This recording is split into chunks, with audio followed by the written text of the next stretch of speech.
ഇന്ന് നിർമ്മല സീതാരാമനുമായി professor K V Thomas സംസാരിക്കുന്നുണ്ട്.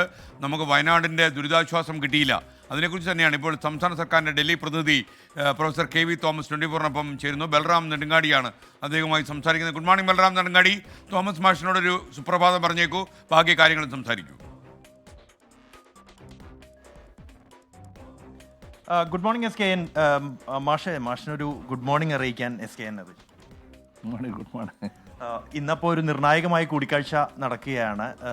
ധനമന്ത്രി നിർമ്മല സീതാരാമനുമായി അങ്ങ് കൂടിക്കാഴ്ച നടത്തുന്നു. എന്താണ് പ്രധാനമായി മുന്നോട്ട് വയ്ക്കുന്ന ഒരു ആവശ്യം എന്നുള്ളത്? കഴിഞ്ഞ 19-ാം തീയതി നിർമ്മല സീതാരാമൻ കൊച്ചിയിൽ വന്നിരുന്നു.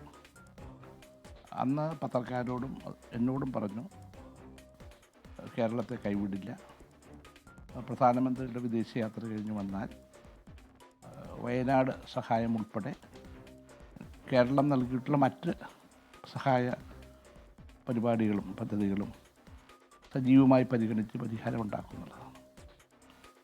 ഇന്ന് 3:30-ക്കാണ് അവർ മീറ്റിംഗ് വെച്ചിരിക്കുന്നത്. അതിൻ്റെ അകത്ത് വയനാടിൻ്റെ നമ്മൾ പൂർണ്ണമായ മെമ്മോറാണ്ടം കൊടുത്തിട്ടുണ്ട്, ഡീറ്റെയിൽസ് എല്ലാം കൊടുത്തിട്ടുണ്ട്. അതിന് പരാതിയില്ല. കാരണം ഹോം മിനിസ്റ്റർ എനിക്ക് കഴിഞ്ഞ 10-ാം തീയതി ഒപ്പിട്ടയച്ച കത്തിലും അങ്ങനെ പരാതിയൊന്നും പറഞ്ഞില്ല, ചില കാര്യങ്ങളെ പറഞ്ഞിട്ടുള്ളൂ. പിന്നെ നമുക്ക് കടമെടുക്കുന്ന കാര്യം, ദേശീയപാതയിൽ കിട്ടേണ്ട സഹായം, അങ്ങനെ ധാരാളം കാര്യങ്ങളുണ്ട്. ഈ വയനാട് ധനസഹായമാണ് ഒരു പ്രധാനപ്പെട്ട കാര്യം. അതിൽ കഴിഞ്ഞ തവണ നിത്യാനന്ദ റായ് കേന്ദ്രമന്ത്രിയുടെ നിന്ന് ലഭിച്ച മറുപടി ഒരു നിരാശാജനകമായിരുന്നു. അതിൽ നിന്ന് അനുകൂലം പറയാൻ പറ്റില്ല. കാരണം ഹൈക്കോടതി തന്നെ അത് പറഞ്ഞിട്ടുണ്ട്. കാരണം ആ കത്തിൻ്റെ അവസാനം പറഞ്ഞിരിക്കുന്നത് കേന്ദ്ര ടീം വന്നു, അവർ പരിശോധിച്ചു, അവരുടെ റിപ്പോർട്ടുണ്ട്, ആ റിപ്പോർട്ട് അനുസരിച്ചുള്ള നടപടി ഉണ്ടാകുമെന്ന് പറഞ്ഞിട്ടുണ്ട്. അതാണ് ഹൈക്കോടതിയിൽ തന്നെ ചൂണ്ടിക്കാണിച്ചിട്ടുള്ളത്. അപ്പോൾ സ്വാഭാവികമായും ആ റിപ്പോർട്ട് അത് പ്രധാനപ്പെട്ട റിപ്പോർട്ടാണ്. കാരണം അത് ഹോം മിനിസ്റ്റർ, അഗ്രികൾച്ചർ മിനിസ്റ്റർ, ധനകാര്യമന്ത്രി, ഇവർ 3 പേരടങ്ങിയ ഒരു കമ്മിറ്റിയാണ് ഇത് പരിശോധിക്കേണ്ടത്. ഇപ്പോൾ റിപ്പോർട്ട് അവരുടെ മുമ്പിലുണ്ട്. ഇനി അത് ആ റിപ്പോർട്ട് പരിശോധിച്ച് ഉചിതമായ ഒരു തീരുമാനമെടുക്കണം. ഇതിനിടയിൽ പ്രധാനമന്ത്രിയെ നമ്മുടെ മുഖ്യമന്ത്രി കണ്ടിരുന്നു. അത് കണ്ടപ്പോൾ ഒരു പോസിറ്റീവായിട്ടുള്ള ഒരു സമീപനമായിരുന്നെന്ന് ഞാൻ മനസ്സിലാക്കുന്നു. ഈ ഒരു പശ്ചാത്തലത്തിൽ തീർച്ചയായിട്ടും നമ്മളിതൊരു പിച്ചത്തട്ടിയായിട്ടല്ല ചെല്ലുന്നത്, നമുക്ക് അർഹതപ്പെട്ട കാര്യങ്ങളാണ്. മാത്രമല്ല ഇന്ത്യക്ക് ഏറ്റവും കൂടുതൽ ഫോറിൻ നൽകുന്ന സംസ്ഥാനങ്ങളിലൊന്ന് കേരളമാണ്, നമ്മുടെ ഫോറിൻ എക്സ്ചേഞ്ച്.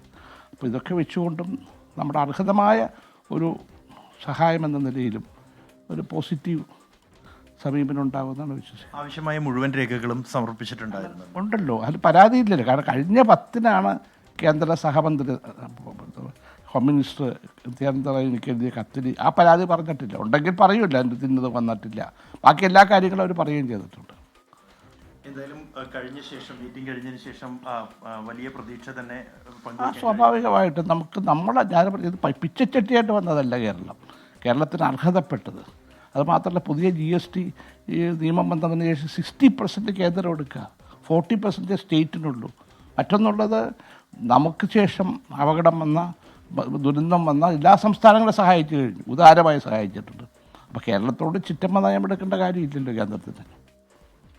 പക്ഷേ അപ്പം മീറ്റിംഗ് കഴിഞ്ഞതിന് ശേഷം നമുക്ക് വീണ്ടും തീർച്ചയായിട്ടും എസ് കെ എൻ, എന്തായാലും വലിയ പ്രതീക്ഷ തന്നെയാണ് കേരളത്തിന് ഈ കൂടിക്കാഴ്ചയിലുള്ളത്. ഒപ്പം തന്നെ തോമസ് മാഷും അത്തരത്തിലൊരു പ്രതീക്ഷ തന്നെയാണ്. അനുകൂലമായ ഒരു സമീപനം കേന്ദ്രത്തിന്റെ ഭാഗത്തു നിന്നും ഈ കൂടിക്കാഴ്ചയിൽ ഉണ്ടാകും എന്ന് തന്നെയാണ് പ്രതീക്ഷിക്കുന്നത്. ഇന്ന് ഉച്ച കഴിഞ്ഞ് 3:30 പാർലമെന്റിൽ വെച്ചാണ് ഈ കൂടിക്കാഴ്ച. S K N. Okay, thank you Balram Nedungadi. Professor K V Thomas ആണ് ബൽറാമായിട്ട് സംസാരിച്ചത്. എന്തായാലും ഇന്ന് നിർമ്മല സീതാരാമനുമായി അദ്ദേഹത്തിൻ്റെ കൂടിക്കാഴ്ചയുണ്ട്. കേരളത്തിൻ്റെ വയനാട് ദുരിതാശ്വാസ സംഭവം കേന്ദ്രത്തിൻ്റെ തീരുമാനം ഇന്ന് ഉണ്ടാകുമെന്ന് വലിയ പ്രതീക്ഷയിലാണ്. നമ്മൾ എല്ലാ ഡോക്യുമെൻറ്റ്സും കൊടുത്തു കഴിഞ്ഞു എന്നാണ് തോമസ് മാഷ് പറയുന്നത്.